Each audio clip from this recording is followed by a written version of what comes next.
Hi and thanks for joining me. In this video we are taking a look at the Pearson Edexcel Foundation GCSE Maths paper from November 2018, and this is paper 2.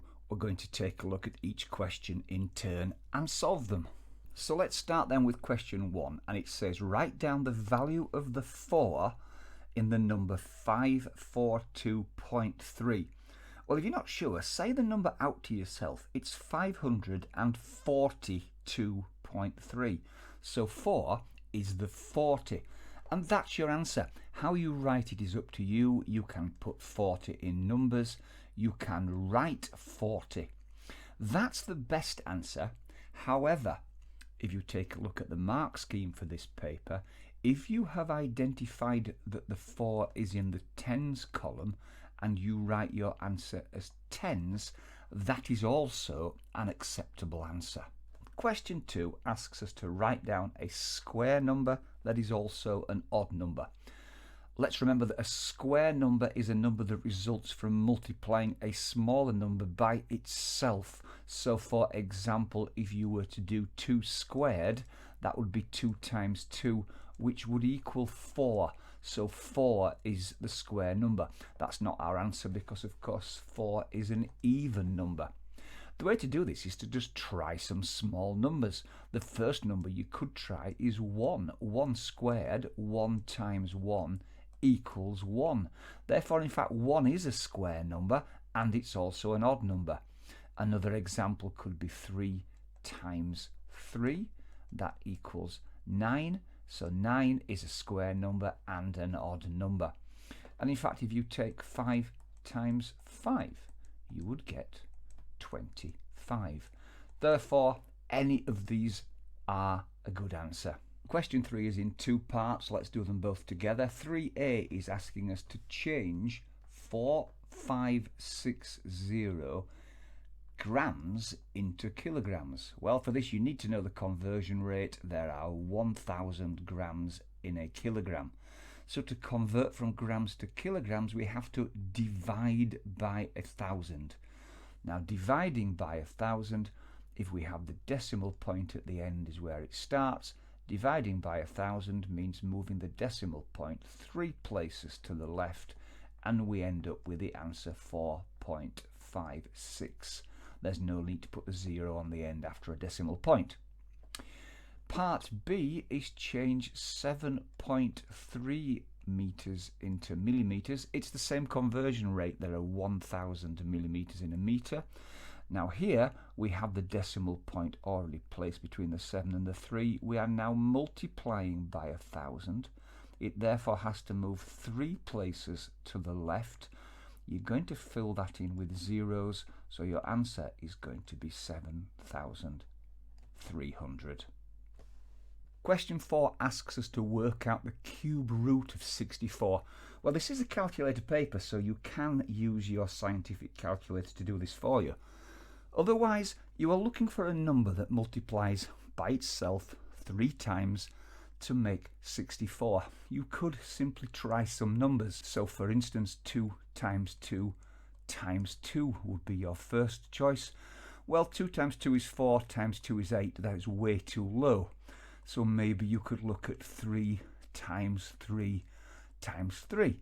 3 times 3 is 9, times 3 is 27. We're getting closer, but we're not there. Let's try 4 times 4 times 4.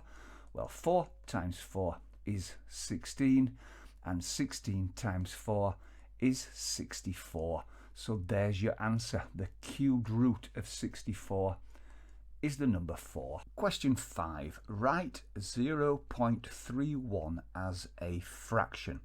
Well, the trick here, if we have a decimal, is to look at the last digit of your decimal and decide which column it's in. So in this case, we're looking at the 1.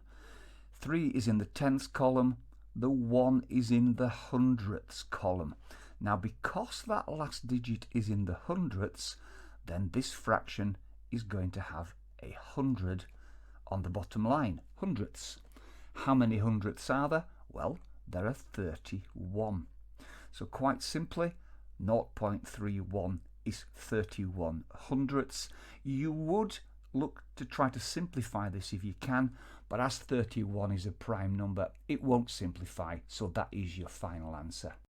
Question 6 is giving us 4 fractions, and it's asking us to put them in order of size. And importantly, we're starting with the smallest fraction. So there are a couple of ways you can do this. You could struggle around and look for a common denominator and change all the fractions so they have the same denominator. But I think the easiest way is to convert them. Now, the way I would approach this is I would convert each fraction into a decimal. And you do that by taking the top number and dividing it by the bottom. So 3/4 is 3 divided by 4, and we get 0.75. And I'm going to put these in a column. Our next one is 5/7. Well, 5 divided by 7 is a long decimal, but if we put the first few digits, we're going to get 0.714. Let's leave it at that. We've then got 19/25. So again, 19 divided by 25 is 0.76. And the last one is 11/15. 11 divided by 15 is 0.7. And again, it goes on, but I'm just going to put 3 decimal places. I've now got the 4 fractions converted into decimals, which gives me a much clearer picture of which is the smallest. They are all 0.7. So to differentiate between them, I'm going to look down the hundreds column. I've got 0.75, 0.71, 0.76 and 0.73. So I can see that the 1 is the smallest. So in fact, the smallest fraction is 5/7. Once we've got rid of that one, again, I've got 7/5, 7/6 and 7/3. So this is the next smallest at the bottom here. So that's going to be 11/15. That's that one finished with. I then quite clearly have 0.75 and 0.76. So the smallest of those two is 3/4, which leaves the largest fraction as the 19/25. And there's your answer. In question 7 again, we have A and B, and we're looking to simplify. Let's look at A. It's 3m minus m minus m plus 3m. These are all like terms. They are simply multiples of m. Therefore, 3m minus an m gives us 2m, minus another m gives us m, plus 3m gives us 4m. If you're not so confident about that, maybe you want to add the two together first. So you've got 3m plus 3m, that's 6m, take away 1, take away another 1. 4m is your answer. Question B, we're multiplying this time. 2 times n times p times 4. Well, the simplest way to go about this is, first of all, multiply the two numbers together. So you have 2 times 4 is 8. We don't know the values of n or p, so we simply write them next to each other. 8 times n times p. And again, that's your solution. Question 8. A map has a scale of 1 centimetre to 14 kilometres. On a map, Manchester and London are 18.8 centimetres apart, and we're asked what is the real distance between Manchester and London in kilometres. Now, you can get a little bit worried about this, starting to worry about how many centimetres in kilometres and things, but you don't need to do that, because you are given the distance in centimetres. You are then given the conversion rate into kilometres. So in fact, all you need to do is take the 18.8, which is on the map in centimetres, multiply that by the conversion rate, which is 14, and you get 263.2, and that is the answer in kilometres. Question 9 is also in 2 parts. We'll do this separately because they are slightly different this time. 9a is saying the nth term of the sequence is 3n plus 4. And we have to explain why 21 is not a term of this sequence. Well, we have to remember that the n is always a whole number, because n represents the term, the first, the second, the third, the fourth, the fifth, and so on, always a whole number. Now, If 21 is going to be in this sequence, then if we put together 3n plus 4 equals 21, and we work out the value of n, it has to be a whole number. It has to tell us which position. Well, to do that, let's move things around slightly. Let's say 3n equals 21 minus 4. So 3n equals 17. Move that around again, leaves us that n equals 17 divided by 3. 17 divided by 3 does not give us a whole number, therefore it cannot be in this sequence. And 9b. Now this is interesting because it says there are 3 terms in a different sequence. So we have a sequence here, the first 3 terms are 1, 2 and 4. And it says write down 2 numbers that could be the 4th and 5th term. So we are given term 1, term 2 and term 3, and we're asked for the 4th and 5th. And it says give the rule you have used. Now the reason it's interesting is because you can actually look at those numbers and decide for yourself what the rule is that is going to give us the next 2 numbers. Let's take a couple of examples here. If we take this sequence, it has gone from the first term to the second term by doubling. It has gone up times 2. If we look at the movement from the second to the third term, that has also multiplied by 2. So if you want to decide that the rule is that each number is 2 times the previous one, you would of course simply go times 2 here, and your 4th term would be 8, and you would go times 2 here, and your 5th term would be 16. So these are 2 possible answers. You can say that the 4th term is 8, the 5th term is 16, and it says give your rule. So you would simply explain that the numbers are doubling each time. However, there are other options to give the answer here. If we look at this and say, well, that has gone up by 1 in addition, to go from this one to the third, this one has gone up by 2. So you could decide that this rule is that this one is going to go up by 3 and the next one is going to go up by 4. So the gap is increasing by 1 each time. Now if you were to do that, your next 2 numbers would be 7 and 11. And again, these are perfectly acceptable answers. You could say yes, 7 and 11 are the answers because the gap between the number is increasing by 1 each time. There may well be other suggestions. You could decide this is increased by 1, this is increased by 2. The next one increases by 1, the next one increases by 2. Because you only have the first 3 terms, you have some freedom to decide what the answer to this question is. 10A and B are about the same number machine, so we'll do them together. So we have a number machine input. First box says times 5, second box says minus 3, and what gives us the output. Don't forget, with a number machine, we do not start with BIDMAS, we follow the box. We put in our input. So part A, what is the output when the input is 8? So the input is 8. We follow the boxes in order. 8 times 5 equals 40.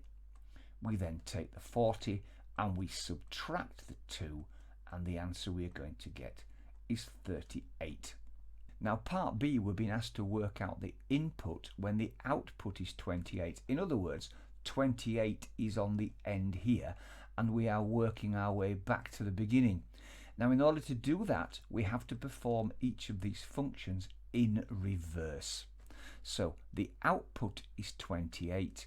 Our first function then is not minus 2, it is plus 2, so we're going to get 30. Our second function is not multiply by 5, it is divide by 5, and 30 divided by 5 equals 6. Question 11 is about percentages. Adam is getting a bonus of 30% of £80. Katie's bonus is 28, and we've been asked to work out the difference between the 2 bonuses. So the difficult part is working out 30% of 80. A number of ways you can do this. Method 1, you can use a decimal, so you can use 80 times 0.3. 2, we can do it by taking the 80, dividing it by 100 to find 1%, and then multiplying by 30 to find 30%. The other way to do this, 30%, you can take the 30, you can divide it by 100 and then multiply by 80. It really does depend on what method you are used to. Any of these will come up with the answer that Adam's bonus is £24. You've been asked to find the difference between his bonus and Katie's. Well, Katie's is £4 larger. Question 12. There are 49 counters in a bag, 20 of red, the rest are blue. A counter is taken out at random. Find the probability that the counter is blue. Well, if there are 49 in the bag, then the probability is going to be something out of 49. 20 of them are red, the rest are blue. So 49 minus 20 is 29 out of 49. And similar to a previous question, if you could, you would simplify that, but you can't. So that is your final answer. Question 13. A square has an area of 81 centimetres squared. Find the perimeter. Well, the first stage is to know that, of course, a square, we work out the area by simply multiplying the length times the height, and we know that the length and the height are the same because it's a square. So effectively, we are looking for the square root of 81, and the square root of 81 is 9. So each side has to measure 9. The perimeter is therefore all the sides added up, 9 plus 9 plus 9 plus 9, or if you like, 9 times 4, and that is 36 centimetres. We then have part B of this question. It says the diagram shows a right-angled triangle and a parallelogram. The area of the parallelogram is 5 times the area of the triangle, and the height, perpendicular height of the parallelogram is h. We need to find out h. Okay, let's start then by finding the area of the triangle, and to do that we need the formula that the area is the base times the height divided by 2. So that's 16 times 9 over 2, which works out at 72 square centimetres. Now, we are told that the parallelogram is 5 times that, so now we have to do 72 times 5, which is 360 centimetres squared. We now have the area of the parallelogram.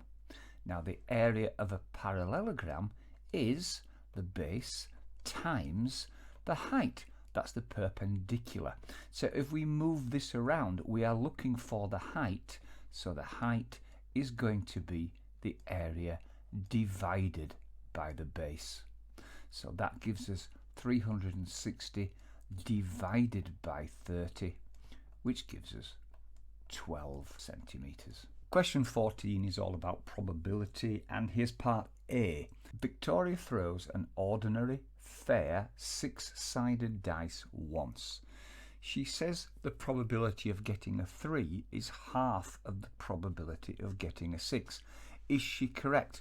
So we just need to give an answer yes or no and say why. Well, the answer is no, she is not correct. There are 6 sides on the dice. One of those sides is a 6 and one of those sides is a 3. So in your own words, you need to explain that the probability of getting a 3 is 1 out of 6, and that the probability of getting a 6 is also 1 side out of 6. So the probability is the same. In part B, Andy is throwing the dice and he throws it twice. He says the probability of getting a 6 on both throws is 2 out of 6. Again, Is he correct? And again, no. To work out the probability of two events, you have to multiply the probability. So if you want to give a numerical answer to this, it's 1/6 times 1/6, which is 1/36. In part C, we now have Indre throwing the dice. Indre throws the dice once, and then she throws a coin, which is going to give her either heads or tails, and it says list all the possible outcomes. And that is just what we're doing here. We are listing. So let's assume that she throws a number 1 on the dice and then gets heads. So she would get 1H, or she could get the number 2 and get heads. And she could roll 3 and get heads. 4 heads, 5 heads, 6 heads. Alternatively, she could roll the 1 and then get tails. Therefore, she'd get 1T, 2T. She might get a 3 and T. She might get a 4 and tails, 5 and tails, and 6 and tails. And that is a list. Question 15. Remy invests £600 for 5 years in a savings account. By the end of the 5 years, he has received a total of £75 simple interest. Work out the annual rate of simple interest. Well, let's first of all establish that simple interest means he is earning a flat rate. He earns the same amount each year. So if he has earned £75 altogether, we can divide that by 5, and that tells us that each year he has earned £15 interest. So he's earned £15 interest on his initial savings of £600 each year. One way to do this is to write this as a fraction, because the amount as a fraction is 15 out of 600. There are a number of ways you can actually process this. You could do 15 divided by 600, then turn that decimal into a percentage, or I could in fact simplify this to a certain extent, because if I divide this by 6, dividing the bottom would give me 100, and dividing the top would give me 2.5. So 2.5 over 100 is the same as 2.5%. If you do divide the top by the bottom, so 15 divided by 600, you will get 0.025. If you want to turn the decimal into a percentage, you multiply that by 100, and again it gives you 2.5%. Question 16 is about a transformation. We have shape A and we have shape B, and it asks us how does one shape map onto the other, which means what is the transformation that's been performed.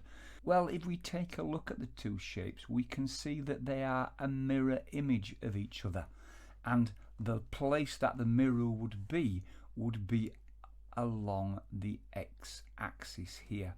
So it is a reflection. That is the first thing that you need to put.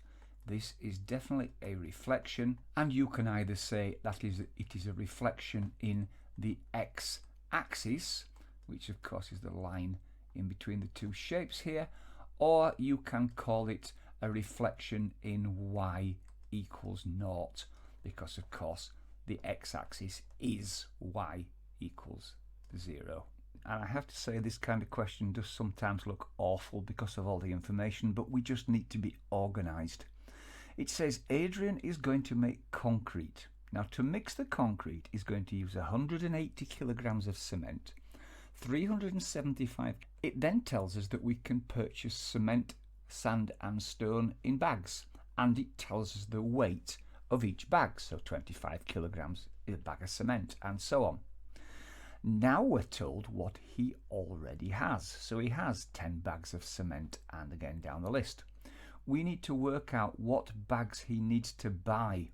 So we need to know how much extra of each amount he needs. One at a time. Let's have a look at cement. He needs 180 grams. He has got 10 bags of cement. I'll put a C here for cement. He's got 10 bags. We already know that each bag has 25 grams, so he already has 250 grams. He only needs 180, therefore he doesn't need any more. Let's put sand. I'll put SA. Now sand, he needs 375. Let's have a look at what he's got. He's got 20 bags, and each of those bags is 22.5. Therefore, he has got 450 grams. Again, he only needs 375. He doesn't need any more. So finally, we need to look at the stone. Now with stone, he needs 1,080. Let's take a look at what he's got. He's got 20 bags. Each of those bags is 50 kilograms, so that's 20 times 50. He has got 1,000 grams. Looking at his needs, he needs 1,080, therefore he is 80 grams short. If he needs to buy 80 grams, we are told they come in bags of 50, so in order to buy 80, he's going to have to buy 2 bags. Question 18, part A, Bill wants to increase 150 by 3%. So he writes down the sum. 150 times 1.3 equals 195. Bill is wrong. We need to explain why. Well, the explanation is that multiplying by 1.3 is actually increasing it by 30%. In order to increase by 3%, we actually have to multiply it by 1.03, and that would give us the correct answer. In part B, we have Sally wanting to decrease 150 by 3%. Complete this statement to show how Sally can decrease. Well, the way to look at this is if we are taking away 3%, remember that 150 is the original 100% of the amount. So we are starting with 100% and we are taking away 3%. So what we are actually trying to do is find 97%. And in order to do that, using a calculator, we would go 150 times 0.97, and that would give us the answer 145.5. On question 19a, our first little piece of algebra, solve 3 brackets x minus 4 brackets equals 12. Well, the first thing we need to do here is expand the brackets. So don't forget that means multiplying the 3 by everything inside. So 3 times x gives us 3x. 3 times minus 4 is minus 12. So 3x minus 12 equals 12.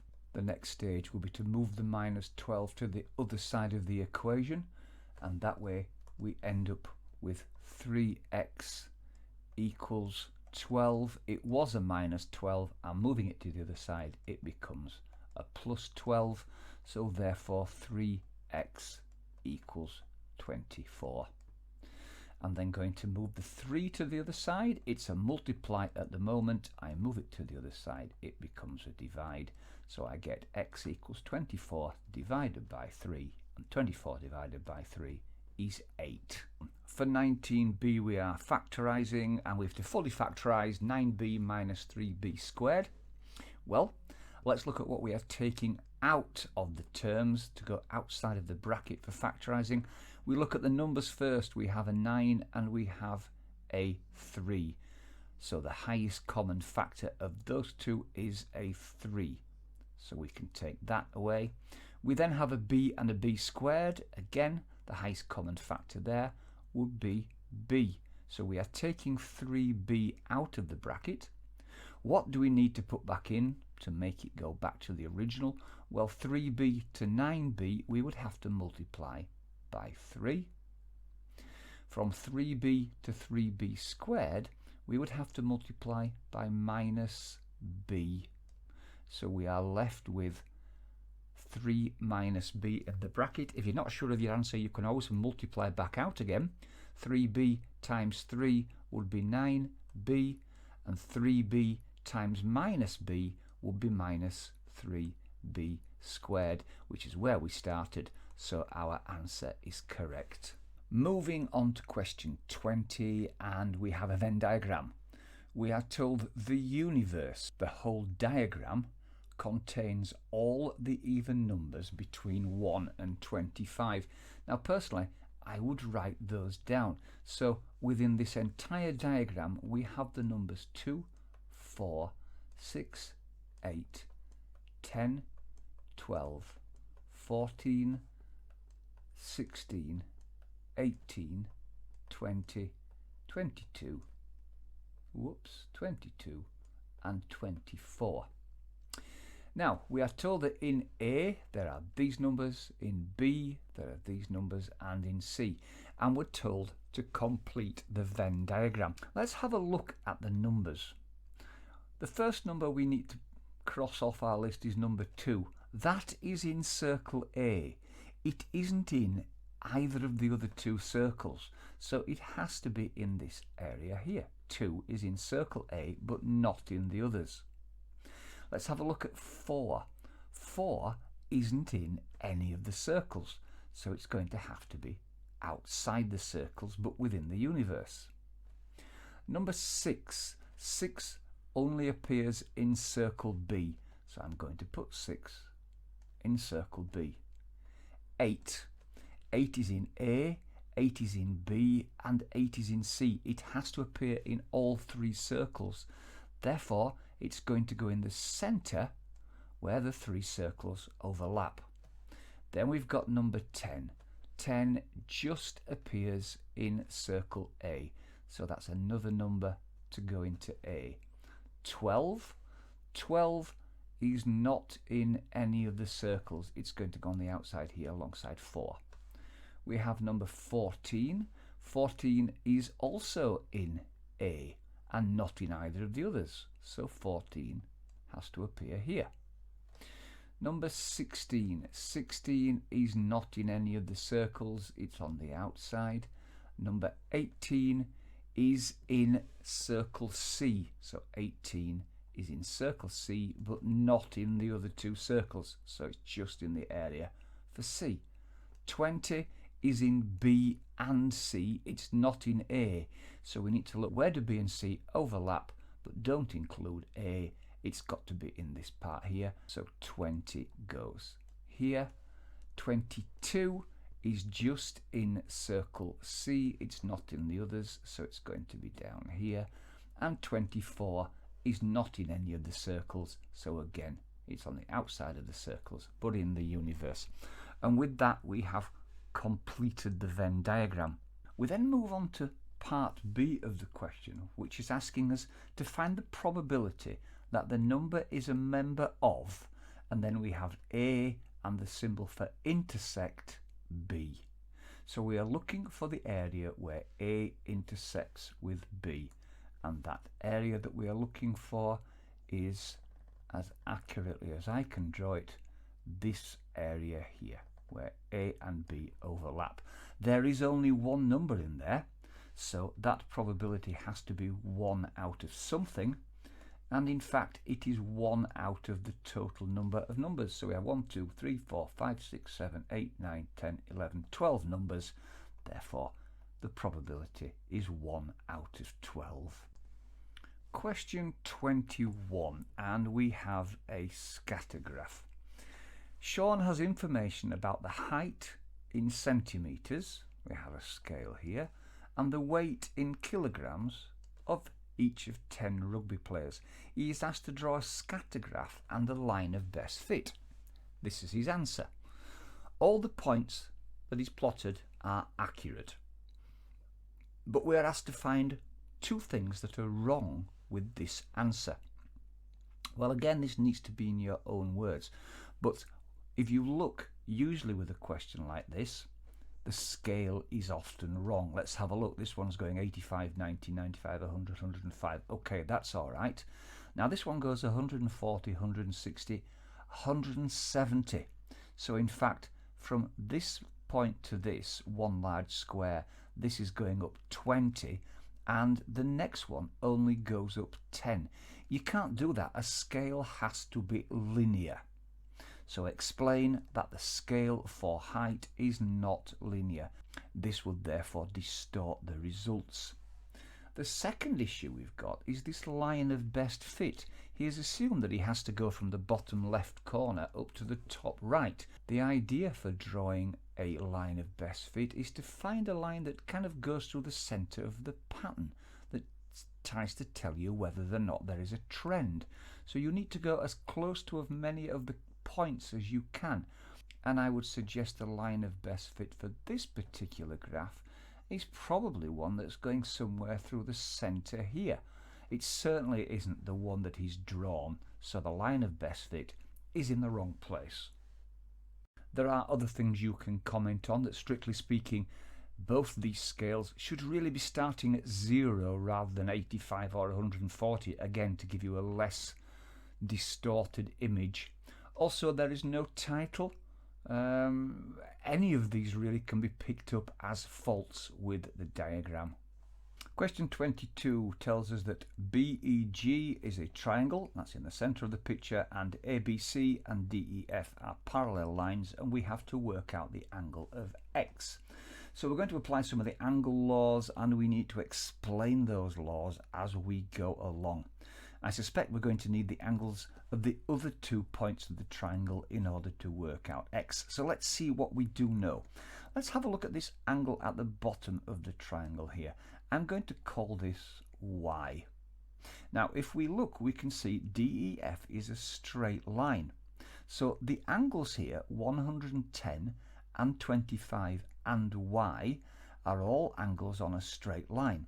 Therefore they add up to 180. That is a rule. So we can say that angle Y equals 180 minus 110 minus 25. We can quote the answer to that because we can then say because, and this is the important bit. You have to say because and then write out the rule. Angles on a straight line equal 180 degrees. You must write the rule to justify your answer. So we now know that this angle is 45. Let's have a look at the angle at the top of the triangle here, this angle here, and I'm going to call this Z. Now we need to use another angle rule here. We said earlier that ABC and DEF are parallel lines. Let's take a look at this angle here. We know this to be 110 because we've already been told that. Therefore, as EB is a straight line running between parallel lines, it means that this angle here is also 110 because it is the alternate angle. So we can actually say, and this is how you would write this bit, that angle EBC, so it's angle EBC, is equal to 110 degrees, and then you would say because. And again, you have to write the rule out in full. Alternate angles are equal. Now that we've established that that is 110, we can work out the angle of Z, because if you look at the picture, Z must be 110 minus the small angle there, 35. So we can say that angle Z equals 110 minus the 35. So in other words, it equals 75 degrees. So we have here an angle of 75 degrees. Now we can now look at angle X. Now this is a triangle. Angles inside a triangle add up to 180 degrees. There's our third rule. So it's 180 minus 75 minus 45, in other words the other two angles inside the triangle, and with that we end up with an angle of 60 degrees. Not quite finished yet. Here comes the word because. Angles inside a triangle add up to 180 degrees. You must be putting that in as well. You've quoted 3 rules and use them to find angle X. Question 23. Northern Bank has 2 types of account. They both pay compound interest this time. There's a cash savings account, 2.5% per annum, or a shares account, 3.5% per annum. So we've got Ali investing £2,000 in the cash account and Ben investing £1,600 in the shares account. And we want to work out who gets most interest at the end of 3 years and show all our working. There are a couple of different ways you can do this. If you know the method on the calculator, then here is the simple way of doing it. Ali is investing £2,000. We need to know what 2.5% is. Therefore, we would multiply by 1.025. Don't forget 1.2 is 20%, 1.02 is 2%. So 1.025 is 2.5%. Now, that would give us the interest for 1 year. However, on a scientific calculator, if we actually make that 1.025 cubed to the power of 3, that will give us our answer in 1 step, and that comes out at £2,153. Let's round it to the nearest pence. That would be 78. Of course, we're not looking for the total amount, we're looking for the amount of interest. So take away the 2,000, the interest alone is £153.78. If we do the same for Ben, then we have £1,600. This time it is times 1.035 cubed, and the answer we get for that is £1,773. Again, to the nearest penny, 95. Again, we need to take off the initial amount, 1,600, so we end up with £173.95. Therefore, we can see that Ben will get the most interest at the end of 3 years. If you are not confident in this method, there is another way you can do this. I will show you the maths for Ali, and you can do the same for Ben. The way we do this is we start with £2,000. Now this is at the beginning of year 1. If we want to find out what 2.5% is, we can divide by 100 and multiply by 2.5. That will give us the percentage. So that gives us £50. We need to add that onto the 2,000 so that at the end of the first year he has £2,050. At the beginning of year 2 then, he now has £2,050. We have to divide that by 100 and times it by 2.5. Again, we need to find 2.5%. In this year, the interest is £51.25. Add that to the 2,050 that he had at the beginning of the year. He now has £2,101.25. Let's put that into the beginning of year 3. He now has to start with £2,101.25, and to find 2.5%, we divide that by 100 and then multiply by 2.5. So at the end of that year, he has earned £52.53. If we add that to the amount he started with at the beginning of the year, the 2,101.25, you get the answer 2153.78, which is where we were with our first method. So Either using the calculator and using the formula by putting the interest rate in as a decimal and the power is the number of years, gives you the answer, or you can work out the interest after the first year. That gives you the balance to start the second year, work out the interest again, new balance, start the third year, interest again. It will work out with the same answer. In question 4, we are painting a floor. And just to make it interesting, the floor is in the shape of a trapezium. John's painting the floor. He can buy tins of paint 5 litres at a time, and that costs him £16.99. 1 litre of paint covers an area of 2 square metres. John has £160 to spend, and we need to know whether he's got enough money to paint the whole floor. Let's have a look at a couple of things that we need to do then. If 1 litre covers an area of 2 square metres, that means that 1 can, which is 5 litres, will be 5 times 2, so 1 can covers 10 square metres. We'll put that information just to one side for a moment. We need to know the area of the floor.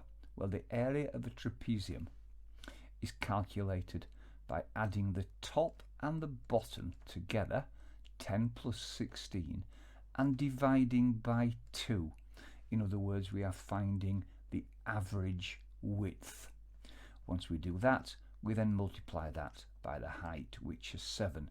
So 10 plus 16 is 26 divided by 2, so therefore we have 13 times 7 equals 91 metres squared. So if we take the area of 91 square metres and we divide it by 10, because each tin paints 10 square metres, that means he must need 9.1 tins of paint. He cannot buy 0.1 tin of paint. He actually needs, therefore, to buy 10 cans. Each of those costs £16.99. Therefore, his total cost is £169.90.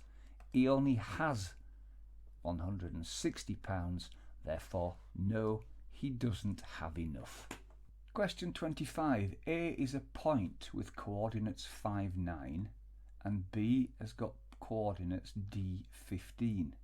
The gradient of the line AB is 3. Work out the value of D. I think this is possibly the most difficult one to explain so far on this paper. So let's have a look. We have a line AB. I'm going to answer this question by actually drawing a line. Now the line has a gradient of 3. Now what that means, that if we were to pick 2 points, it would mean that if the line were increasing by 1 on the x-axis, it's been increased by 3 on the y-axis. So a 3 there and a 1 there gives us the gradient 3. Now let's have a look at this. We're told that this point here, let's call this point A, this has got coordinates 5, 9. We are then told, let's call this point here point B, that this has got the coordinate D, 15. Okay, look at the gradient. The movement in y is 3 to the movement in x is 1.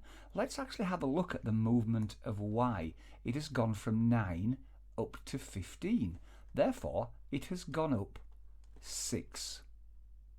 Now, looking at the gradient, if the gradient is 3 to 1, that must mean if it's gone up 6, it must have gone on 2. The ratio has to remain the same. Therefore, 5 must have gone up 2. Therefore, the coordinate must be 7. So the value of D has got to be 7. Another way you could possibly look at this is to say, well, let's have a look at the gradient. The gradient is 3. Now, we find a gradient by looking at the movement of the y-axis, which in this case is 15 minus 9, divided by the movement of the x-axis, which in this case is D minus 5. Therefore, we can actually work this out. So the gradient is 15 minus 9, which is 6 divided by d minus 5. Therefore, for this to be correct, d minus 5 must equal 2. 6 divided by 2 is 3. So what minus 5 is 2? Well, 7 minus 5 equals 2. So the answer is the same, 7. Just a couple of questions left now. 26a, expand and simplify. 5x plus 2, 2x minus 3. So we are going to use FOIL. F-O-I-L. F tells me I am multiplying the first two terms in the bracket, so it's 5x multiplied by 2x, which gives me 10x squared. The outer means I am multiplying the outside 2, so that's 5x times minus 3, so that's minus 15x. The I is the inner 2, 2 times 2x, both positives, so that's plus 4x, and the L is the last 2, so that's plus 2 times minus 3 is minus 6. All I need to do now is collect my like terms, so I end up with 10x squared minus 15x plus 4x is minus 11x minus 6. 10x squared minus 11x minus 6. Let's move on to part B. We're factorizing, so we're doing the opposite to what we've just done in part A. We are putting this back into brackets. Therefore, we need x squared on the beginning, means we're going to have an x in both there. Don't forget, we then have to find a pair of numbers which, when multiplied together, make 3 and add together to make 4. You have to find these in your head. In this case, the numbers that you're going to come up with are going to be 3 and 1, because 3 times 1 is 3, 3 plus 1 is 4. Everything in this equation is plus, so we have 2 pluses there. There's your factorization, x plus 3, x plus 1. Therefore, to complete it, x could be equal to minus 3 or minus 1. Question 27 is our final question, but 3 parts. It says 27a, write the number 0.00007547 in standard form. Well, standard form means the decimal point is going to appear after the first significant figure, therefore after the first 7 here. So we end up with 7.547. Standard form means we then have to describe where the decimal point really is, and we do that by putting a 10 on the end, and we count how many places the decimal point's actually moved.